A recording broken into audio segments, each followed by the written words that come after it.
Hi, this is Aaron Wilson. Here's my stock report on how the Texans are doing after 3 days of training camp. So I've made some observations, I've been watching, I've been taking mental notes and some notes on my phone and just going over what I'm seeing out there, and I want to share that with you, my thoughts, opinions, observations. Let's start with the biggest change of all, and that is Nick Caley, and he's installing his offense, and we're learning more about his offensive philosophy. Obviously, we don't know what he likes on third and short or in the red zone because we haven't seen him in those situations. But what we are seeing is a style of offense that is far different from Bobby Slowick. So there is more motion and movement at the snap than we ever saw before. And there are a lot of option routes for the wide receivers. So these guys have choices, and they have to read the defense and be in tune with C.J. Stroud. So they're building the timing, they're building the chemistry, and what it looks like a lot is vintage New England Patriots offense, Tom Brady stuff, which C.J. Stroud referenced. They watched some old Tom Brady film, and no, he hasn't talked to Tom about the offense, he says, but I think Tom would be happy to give some advice to C.J., and they are both friends with Michael Rubin. So they've hung out before, talked some football, gotten some advice from the GOAT, Tom Brady. So what we've seen with the offense is we don't have everybody out there because Joe Mixon is on the non-football injury list with an ankle injury. Expect him back ready before the Rams game. But what I have seen is Nick Chubb still trying to shed some rust, learn the offense, and we haven't seen a ton of explosiveness. In fairness, this is not full go the first few days. I haven't seen them playing anybody really at the highest of speeds. Some guys are ahead of others. Mostly I've seen the defense ahead of the offense. But I want to stick with Caley for a moment here. And yes, I would definitely say stock up, rising for the offense in general because of the scheme, the energy, the intensity, the juice that Caley brings. And I can tell guys are gravitating towards it. Lots of compliments. And without saying Bobby Slowick's name, you can tell how much they didn't like the Slowick offense, as I've reported first and many times, reiterating that he didn't adapt. He didn't run anything that wasn't predictable.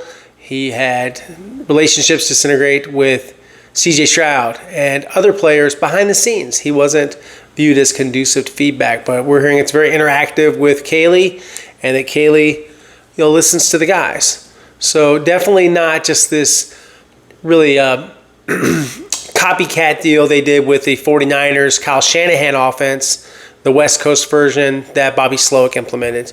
So this is different. This is more advanced. Turning the page to C.J. Stroud.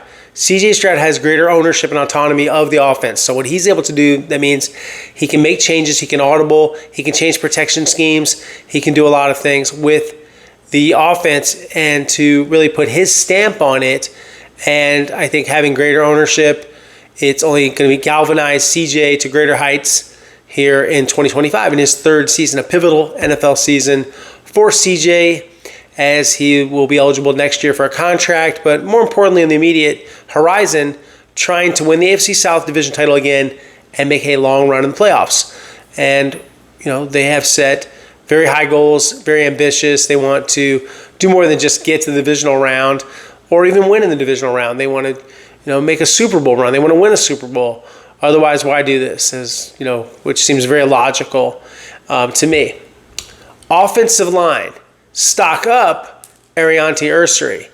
He has been the primary right tackle, and he started the first day of training camp at right tackle.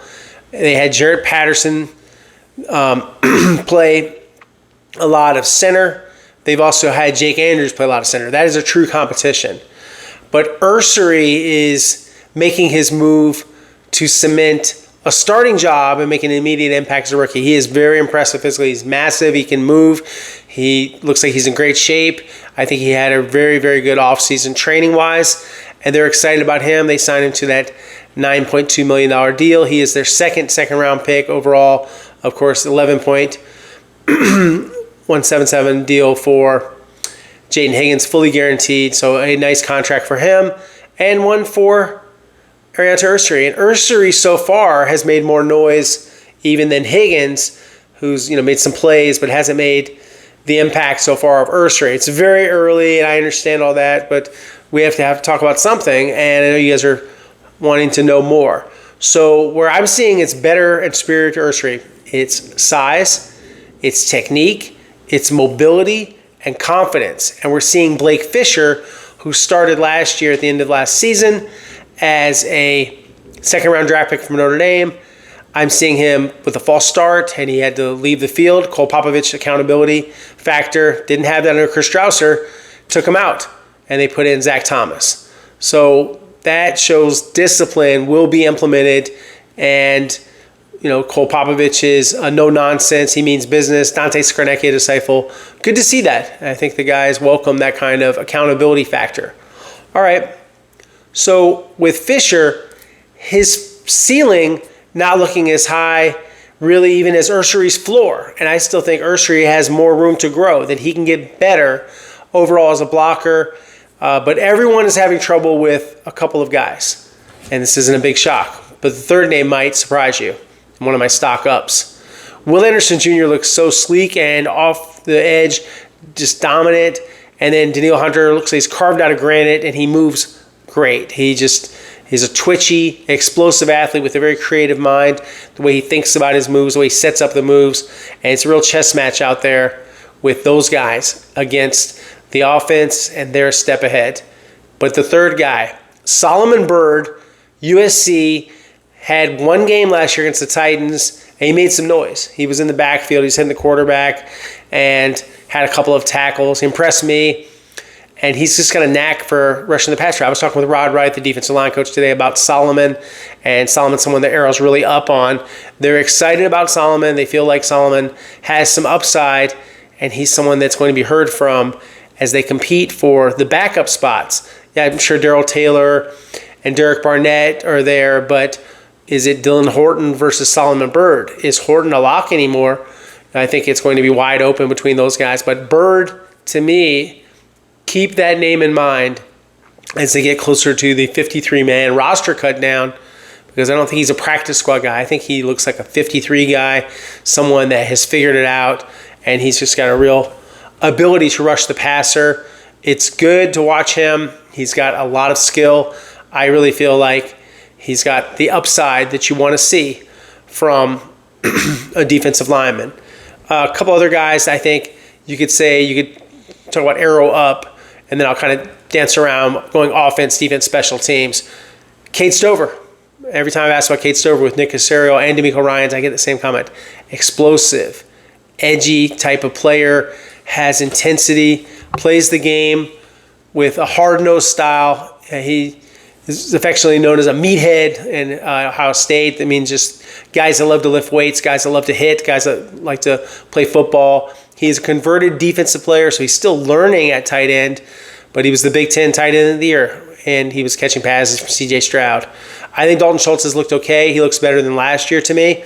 I think that physically he's in a little better health than a year ago, and I've been impressed with Brevin Jordan and some of the routes he's run as he comes back from this torn ACL. Very encouraging that Braxton Berrios and Brevin Jordan, after torn ACLs last season, are not on the physical and perform list. In fact, they're out there making some plays, especially Berrios in the return game.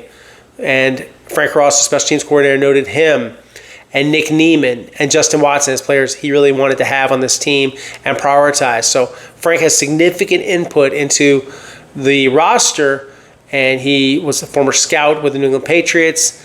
Nickname in New England, Frankie Ross, the Italian Stallion, loves the Rocky movies. He has a really close friendship with Nick Caserio, great working relationship, and those guys, talk a lot about players and what they want to see for the roster. And so special teams is a very, very pivotal part. I've seen, the offense having some trouble establishing the run. I think that will, when you have pads on, it's a little bit of an equalizer because they can lean on guys. They're not going to go to the ground. They're not going to block guys.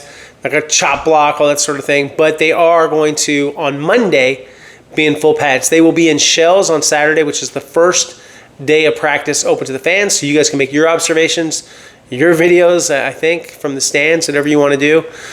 You think you can even shoot the team drills, maybe. I don't know. We're not supposed to do that in the media. We shoot very early in the practice. You guys see some of my mashups I make, collecting videos from early in practice to give you guys something to watch in one space instead of a bunch of clips that you can search all over for. That's why I do that, to make it more user-friendly for this growing YouTube channel. Guys, thanks. We're at 11,000, I think 575 tonight, so we're getting closer and closer to 12,000. We were at 11,000 just 7 days ago, so we're closer to 12,000, and then after that, my next goal is 13,000. I just want to continue to have a greater audience to be able to bring you guys more and more content, and of course, I have a lot of road trips ahead of me, and you know, there's always expenses, and I appreciate KPRC. They do a lot to help offset that, and it just helps to have a little more. And obviously, yeah, I mean, I do this also to help my family. It's not just only about just investing in covering the Texans. So, you know, you guys, by supporting the channel, just by watching, it helps me and my family. So I appreciate you guys. Thanks for watching. So I have a lot more to talk about with the running back room. And I kind of want to do just a separate little health update.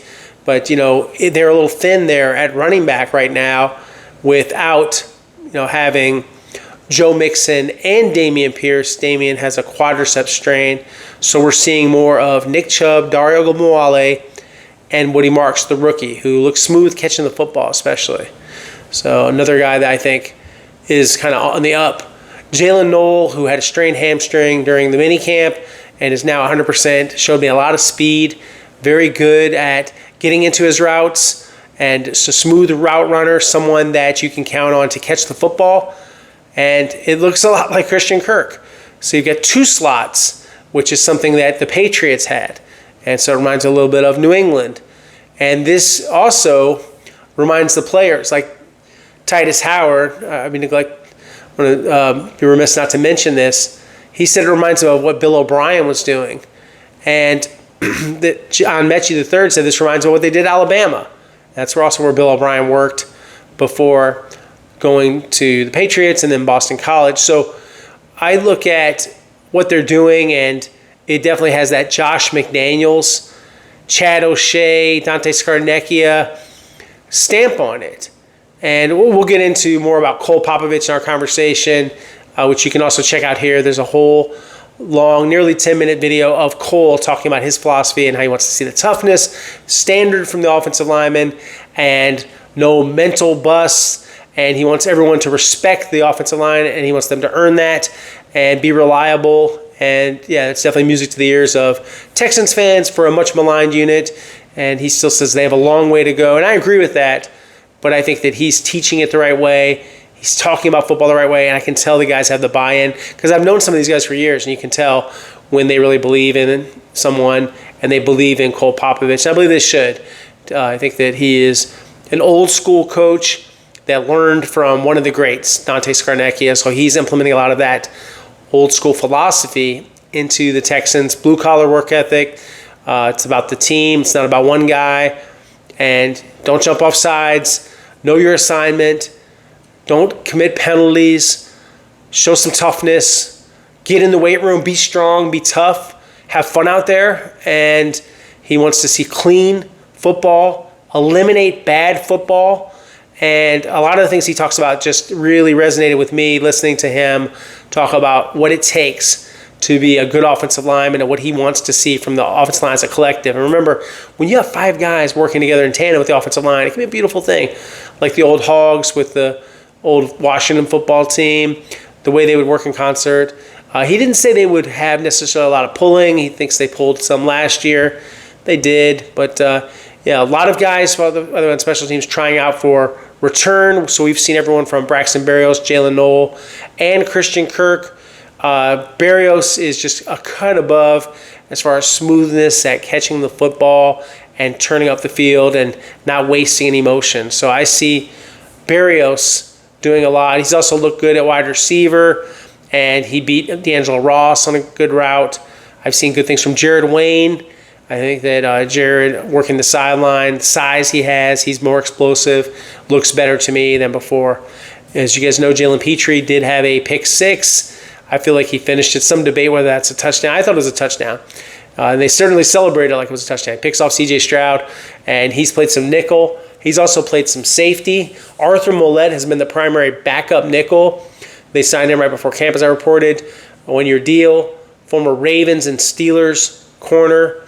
And then I'm kind of all over the place, I guess. But Damon Arnett Jr. back at practice on Friday, as I reported. He would be. He dealt with dehydration, and he had to get a couple of IV bags. He's feeling better now, and he was able to get back on the field and practice on Friday, which was a light workout. They were indoors because of the weather, so they had something of a walkthrough type of session, and so that was good to see. One thing, too, Jimmy Ward is not out there. He's on the physical and unable to perform list. He had foot surgery, so he's not ready yet to practice, and, of course, he has his August 13th court case for a felony domestic violence accusation, 3rd degree. He was charged in June. It is his baby's mother. His lawyer, Steven Jackson, told me he expects Jimmy to be vindicated. We will see. Wait and see on that one. But for now, they are reserving judgment, the Texans, and going to, let this thing play out. They're not prejudging the case, and Jimmy will have his day in court. Meanwhile, Jimmy has been doing stuff in the community. He sponsored a bowling event for special needs adults with the Trade the Truth weekend. So we'll see what happens with Jimmy. Yeah, it is an active case.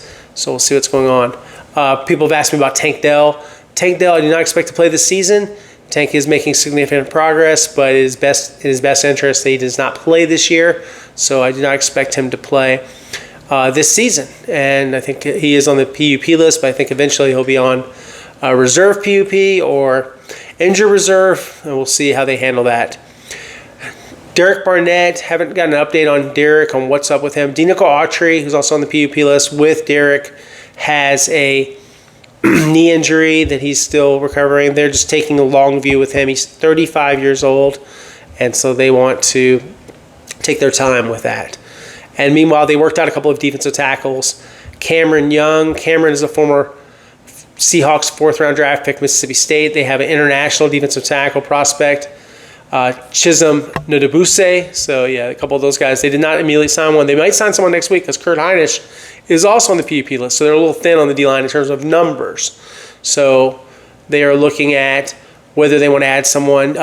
Cameron Young has played in 17 career games, 18 tackles, 1 quarterback hit in 2 NFL seasons. He's only 25. He was recently cut by the Green Bay Packers. Nodebuse is part of the International Pathway Program, meaning he could be on the team or the practice squad and not count against their full allotment of players. He's played for the Arizona Cardinals, the Denver Broncos, the Washington Commanders, the New England Patriots, and for the San Antonio Brahmas. He's from Lagos, Nigeria. A big guy, 6'6", 298. Grew up playing soccer and basketball. How did he first get into football? We're on that platform. He watched YouTube videos, and he learned from YouTube, and he would practice with his friends these moves he saw on YouTube, watching NFL guys pass rush and run stuff, and now he's an NFL candidate. We'll see if they sign him. I heard he had a good workout, so we'll see if they do something with him. So those are some of the things going on there, kind of the high points I wanted to hit. But yeah, thinking about, the second day of practice, which was the real other practice that I thought counted. Today was just kind of a nothing. So we'll go over what we saw, with the offensive line. So there's been, like I said, mixing and matching. And we've seen Ariante Urster even on the second day play left tackle with Laken Tomlinson at left guard, Jake Andrews at center with the first team, Titus Howard at right guard, Blake Fisher right tackle. So it's been pretty consistently with the guards that Laken Tomlinson's the established left guard, former Pro Bowl lineman. Titus Howard looks good out there, looks like he's in good shape at right guard. So there's, Cam Robinson. We expect him to be the left tackle, and we think Blake Fisher is vulnerable, and Ariante Urster is, definitely making a push to try to be the right tackle. Where they had some second-team alignments, they had Cam Robinson that one day play backup left tackle, Jalen Thomas, backup left guard, Jared Patterson was the, first center substitute, and they had, Titus Howard again at right guard, and they had Blake Fisher at right tackle. So they've had different combinations. They've had some different lineups. And in my opinion, the best five, because everyone asks me, well, Aaron, what's the best five? What's the best five for the team right now? I'd say Cam Robinson at left tackle. You want that steadiness at left tackle. And then Laken Tomlinson, for sure, at left guard. At center, toss-up between Jake Andrews and Jaret Patterson. I would tend to go with the bigger, stronger player. He does have a background with Cole Popovich at Troy University. I think he can help. And he's a guy that can move some people. Both those guys have to be durable. That's a big deal with that spot. At right guard, Titus Howard, even though Cole Popovich said if he's one of the best five, he's one of the best five. He's one of the best linemen on the team. He might be their best lineman. At right tackle, Ariante Ursary, I think he's going to beat out Blake Fisher, but I still want to see it in the games, have it borne out. How does he play against the other teams? All of that stuff. So very, very early for me to make these projections, but why not offer your opinion? You don't want to just talk about stuff and not have any opinion or analysis. I am certainly prepared to change my mind, but for now, this is how I feel about it. And I've seen, changes before with this line. We've been through a lot of ups and downs with the offensive line.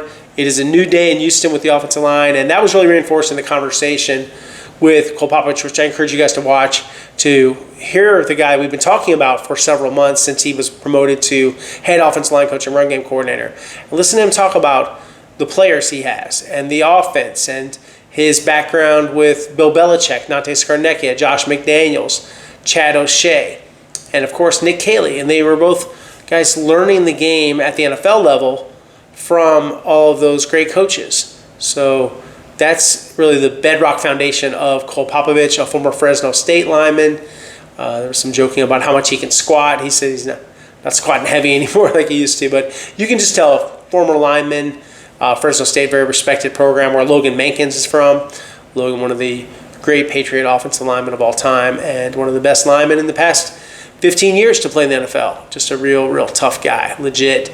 And I think with Cole, you see his passion, his intensity for football, liked everything he had to say. I had a couple of other conversations with coaches today that I had some takeaways from. Gerard Johnson says he continues to see growth from C.J. Stroud. I think C.J. has become even better. That relationship goes back a long time to the Elite 11 days when C.J. was in high school, growing up in Rancho Cucamonga, and got to know Gerard, and that was his coach at Elite 11, and that was when he first caught the eye of Ohio State recruiters by outperforming Bryce Young, who was drafted ahead of him, but obviously CJ's had the better start to their respective NFL careers. So a very good player. Rookie watch, Junior Tafuna, undrafted free agent defensive tackle from Utah, had small Pac-12 mentioned there for the Utes, and he's done a good job against the run. So has Keontae Hamilton and Jackson Woodard. So some good rookies doing a good job. Tafuna, to me, very physical, and he can move well, so he's good. I've had a lot of people ask me about Chubb. Like I said earlier, I just don't know if the explosiveness has shown yet, but I still see, he's not running with pain. It looks like everything's okay with his knee and his foot, and I think that might start to come back to him, especially when it's more of a full go situation. So I don't want to really extensively judge it, until they put the pads on. I'm sure he can break tackles and run with good body lean and have good vision.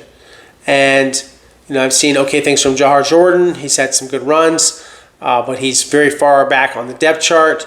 And so it's going to be interesting to see how that goes. A lot of people ask me about Christian Harris. And Christian is not on the non-football injury or the PUP list.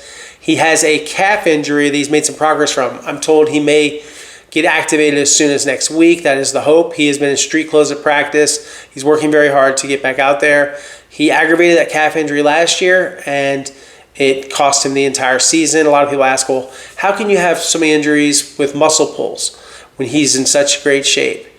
And what I would say, connecting some dots and knowing a little bit about it, he's a very vascular, lean athlete. He has almost no body fat at all. He's just one of these guys, very sculpted athlete, very veiny, very vascular. And he trains very hard. So he puts in a lot of time.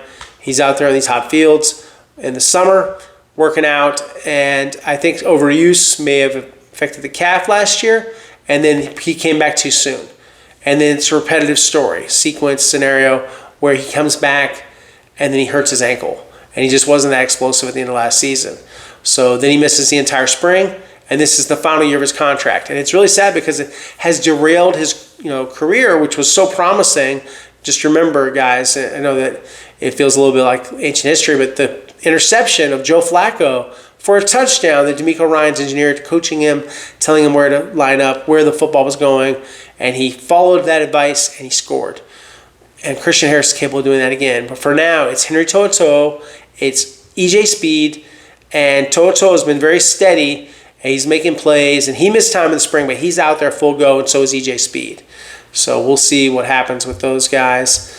And so it's interesting just to kind of go through that and see, with some of the health things, kind of what's going to transpire. But, as I've said, there are some guys that I expect back next week. Casey Osai, the linebacker, expect him to practice next week. Eli Cox, minor quadriceps, expect him back very soon. Trent Brown has been medically cleared to play football again. He has been running on the side. We've also seen that with Foley Fatukasi, who's had a shoulder injury and a foot injury. And so he's also on the PUP list. And I expect at some point to get him back out there. J.J. Taylor, reserve running back, as I reported, plantar fasciitis has been bothering him since spring. That is an aggravation of the heel. So painful foot injury. Don't know when he'll be back out there. So we'll see what happened. A lot of excitement about Darrell Taylor as in terms of reserves. Someone that is bringing some heat off the edge. Good football player. And, I've seen so far some progress with the tight ends, but I need to see it in a more of a live situation to really feel concrete about it and say, okay, well, that's what's going to happen.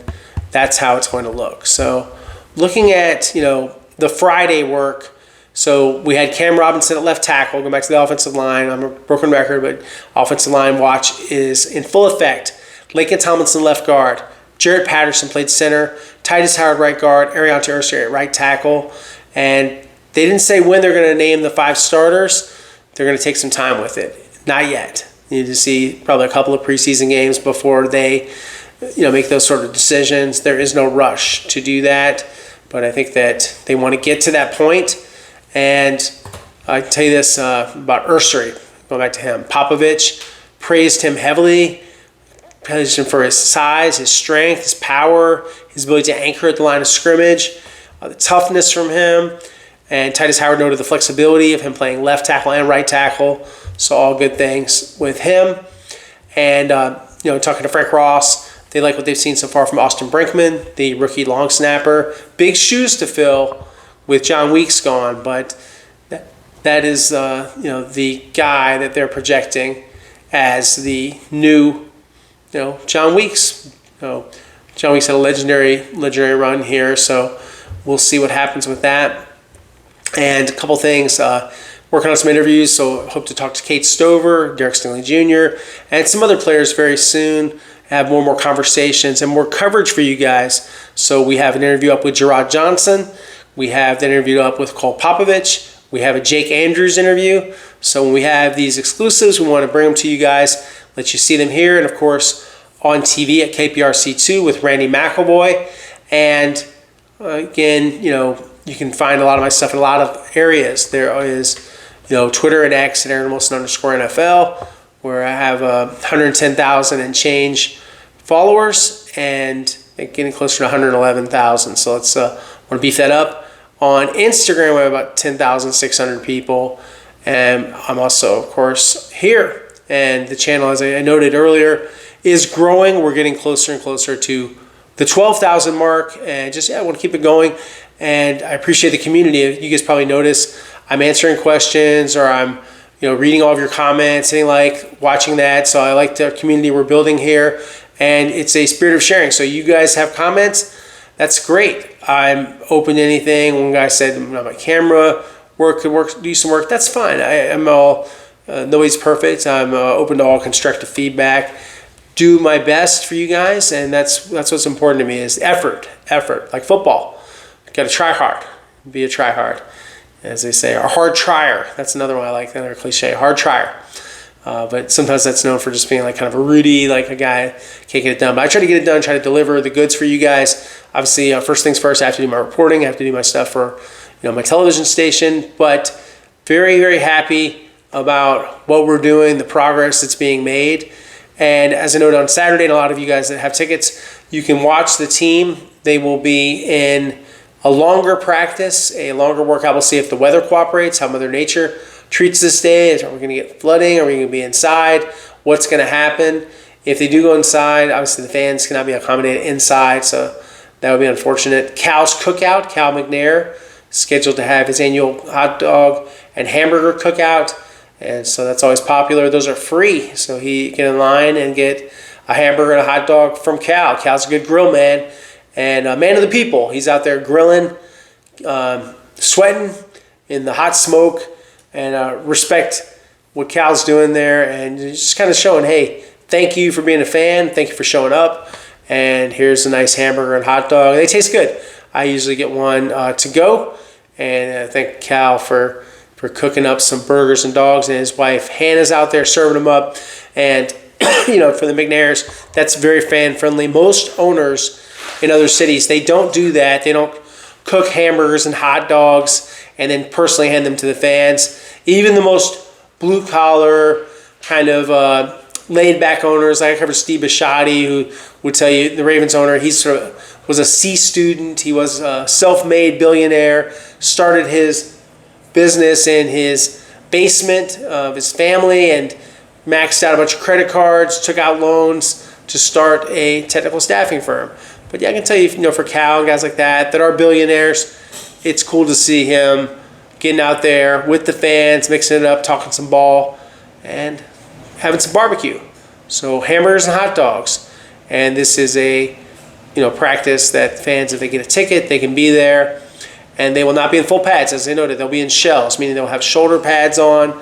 They'll have their helmets, but not full pads. They're not going to be hitting each other. That is not the idea. So, going through, because I know I missed a few guys, so I want to kind of go through the depth chart a little bit, and I'll kind of quick hit it on some people that I didn't comment on. So this is the extended observations version, and I was a little overdue for some observations. So we're going to make up for lost time on this one. I appreciate you guys kind of sticking with me, and this extended Friday night version, which I'll get posted very soon, of my stock report 1.0, up, down, or maybe it's static. All right, Nico Collins, he looks great. Every bit the go-to wide receiver. Nico is in good form, just like the way you'd expect him to be. Jaden Higgins, tall, explosive, fast, gets open, good hands, and seen, really, I think, big plays in his future. Christian Kirk, they call him the slot wizard or slot magician, and he's a slick guy as far as catches and creating space, finding space, and presenting a good target down the field. Cam Robinson, he's been solid. Cam has not been getting beat like Blake Fisher. He's held his own. I think he's done a pretty good job. It is tough out there against this defensive line, but it's Cam Robinson. Everything I've heard about him from the Vikings people is that he would hold his own, and I think he's solid. He's not all pro. He's not like Laramie, but I think he's a pretty good lineman. Laken Tomlinson moves pretty well. Big, strong guy. Good attitude, has some leadership skills. Like what I'm seeing from him. Jake Andrews and Jared Patterson kind of in a dead heat for the center job. Patterson a little taller, more of a technician. Very smart, well-coached lineman from Notre Dame. Jake Andrews a little bigger, a little stronger, a little more robust. Kind of movie off the line. Again, I encourage you guys to watch my interview with Jake. Titus Howard, to me, looks very good. I think he's prepared very well. He's gotten big and strong for this season. You can tell he's been in the weight room, and I think he's solid as a right guard. As I said before, Blake Fisher, I think he's losing some ground to Arion Tertiary. He needs to start making some plays. Dalton Schultz looks better to me than last year. He's got to keep that up. And Cade Stover behind him looks very good. Brevin Jordan having his moments too, and he's worked extremely hard. What a great comeback from that torn ACL. And of course, we haven't seen Joe Mixon. Just be patient. He'll be ready for the season, I'm told. And Nick Chubb, looking pretty good as the backup, or really at this point number one, because we don't have Mixon. And I think that at some point, we'll see more plays out of Chubb. And then, as far as backups, I think Davis Mills is throwing the football very well. We're waiting on Trent Brown. As I said, he's cleared medically, but he's just working on the side, not time yet. Patellar tendon tear, pretty bad injury. Stock down a little bit. Juice Scruggs, we've seen him holding the bags a little bit. That means like holding the blocking dummies and not getting as many reps. So that's not great. Ed Ingram has had a pretty good special teams role as a backup guard to Titus Howard. He's been ahead of Ladarius Henderson, and so we've seen more of him than other guys. Jalen Noel, a lot of potential. I think that Noel will, he's going to do a little bit better on catching punts, but I like what I've seen from a receiver. John Mitchell third, it's been solid, nothing spectacular, but it's not like he's played badly. I think Xavier Hutchins made a few plays. Remember Justin Watson, they want him for special teams. Frank Ross is singling him out. He's under a 2-year contract, so we're thinking about roster stuff. Think about Watson. Jalen Thomas, someone whose stock is up. He's gotten some valuable reps. I think he's done a good job so far. Someone that I'm keeping in mind. I know there's a big Ladarius Henderson fan club. He's looked fine to me, but he has not made a big push for playing time just yet. It's encouraging that Graham Mertz is out there, considering that Graham Mertz tore his ACL, but he was full go. Not a lot of big plays from Luke Lachey, but I think when the pads go on, the blocking will show up from this son of Jim Lachey, former Washington Redskins, great left tackle, and of course he's an Iowa guy. And so, yeah, I see good things from him.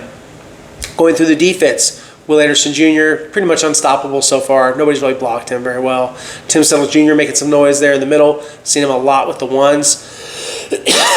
Mario Edwards Jr. also making plays. Waiting on Foley Fatukasi, who's had offseason shoulder procedure to get up to speed. Daniil Hunter, he's been the talk of camp about how special he is, and they guaranteed him $54.1 million combined out of his $55.1 million total value over this year and next year under that extension. And I think he looks like he's worth every penny. One of the elite pass rushers. That Euro step move is special. Aziz Al-Shire, leadership, range, and the defensive captain. I like what he had to say about not being satisfied, about being a team that doesn't rest on their laurels, that is striving and pushing to be better. So from an intangible standpoint, love what Aziz is talking about. That's outstanding. Henry Toto has been solid, good pursuit angles, getting to the football. Derek Stingley Jr., they rarely even throw at him. I don't need really to see anything from Derek Stingley Jr. I can just tell you he's outstanding, he's elite, he is all pro. C.J. Gardner-Johnson, learning the defense pretty well, feisty, funny, someone that they see a lot of passion from. They like the attitude, and it is fun to watch him and also fun to listen to him. And he is a trash talker. He has a good time out there. And I think he's added some spiciness, a little feistiness to the Texans' defense. Kalen Bullock, no, he didn't gain any weight. I don't really think he needed to. He looks roughly the same. I think he got physically stronger in the weight room, but just as rangy and good at playing center field and tracking the football as ever. Kamari Lassiter doesn't get as much conversation, obviously, as Derek Stingley Jr., but he is also one of the better young corners in football. Jalen Petrie is showing people they missed when he had the torn pec and they didn't have him. I thought he makes the defense special. Jalen Smith still kind of learning on the job as a reserve corner. Damon Arnett Jr. still needs to make up some ground, shed more rust. Arthur Millette, I think, is going to be the backup nickel. Tremont Smith, to me, has been one of the top 4 corners, and he's a great special team player. He's really a special teams ace, and I'd say if there's a race, he would win it. Anybody on the team. That's how fast he is. Nick Neiman, good backup, more of a special teamer. I like Darrell Taylor off the edge. I think Sheldon Rankins starting to make a little noise. Rankins can really help this team. He's a good overall football player. And I would say the guys that are kind of being pushed for their job, Dylan Horton by Solomon Byrd. And, so there's some competition there. Jamal Hill, who made this team on special teams last year, he's got to fight for his spot. Same thing with a lot of these backups. MJ Stewart, I see him fitting in. I think he's a core part of the special teams. A little bit longer bubble kind of deal for Rush Yeast. And Denzel Ross seems to always make it for special teams. They save a spot for him. Miles Bryant, similar situation. And another guy I didn't mention before on non-football injury, that's Elijah Huzzy. That's the undrafted rookie corner from North Carolina. Was projected to go in the 4th round, but didn't because he tore his ACL in the East-West Shrine game. And this is going to be kind of a medical red shirt for Elijah Huzzie after getting hurt so far into All-Star season, and that cost him his opportunity to be drafted. But guys, look for more coverage tomorrow. We'll have full coverage Channel 2, and of course at www.click2houston.com and here on YouTube. So guys, thanks so much. A little overdue. I need to kind of step up my game a little bit with a little more frequency. I've had a lot of videos up, but I wanted to have this kind of video where I could talk about things. And I just wanted to kind of let it marinate a little bit the first few days before I weighed in on a lot of things. So competitive defensive line situation, Tommy Togiai, a lot of people vying for those roster spots. If you're not a starter, you're not really promised anything unless you're, the top backups like Mario Edwards Jr. or if he doesn't wind up starting. And it's going to be a very, very tough roster cut for Nick Caserio and D'Amico Ryans because they have a talented roster and a good football team. That was reinforced by watching what I saw all week, and then one more to go. And then they're off on Sunday, and then they get back to work on Monday for the first fully padded practice of training camp. Until next time, I'm Aaron Wilson. Thanks for your time. I look forward to our next conversation.